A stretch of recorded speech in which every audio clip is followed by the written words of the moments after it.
முக்கிய செய்தி: மர்ம நபர் ஒருவர் தொல்லை கொடுப்பதாக சென்னை மாநகராட்சி மேயர் பிரியா புகார் அளித்திருக்கிறார்.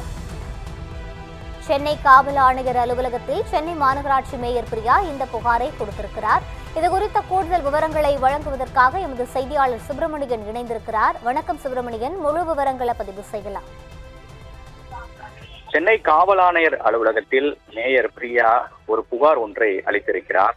தனக்கு அடையாளம் தெரியாத நபர் ஒருவர் தொடர்ந்து தொல்லை கொடுப்பதாகவும் சமூக வலைதளங்களில் அவதூறாக தன்னை பேசி வருவதாகவும் அந்த புகாரில் அவர் தெரிவித்திருக்கிறார். அந்த நபர் குறித்த விவரங்களை காவல்துறையினர் தெரிவிக்கவில்லை. இந்த புகாரின் அடிப்படையில் முதல் கட்டமாக சைபர் கிரைம் போலீசார் இந்த விசாரணை மேற்கொண்டு வருவதாக தகவல்கள் வெளியாகி இருக்கிறது. அது மட்டுமல்லாமல் தொல்லை கொடுத்து வரக்கூடிய நபர் குறித்த தகவல்களையும் ஆதாரங்களையும் மேயர் பிரியா சென்னை காவல் ஆணையர் அலுவலகத்தில் கொடுத்திருப்பதாக தெரிய வந்திருக்கிறது. அதன் அடிப்படையில் தற்போது விசாரணையும் மேற்கொண்டு வருவதாக காவல்துறை தரப்பில் தெரிவிக்கப்படுகிறது. விவரங்களுக்கு நன்றி சுப்பிரமணியன்.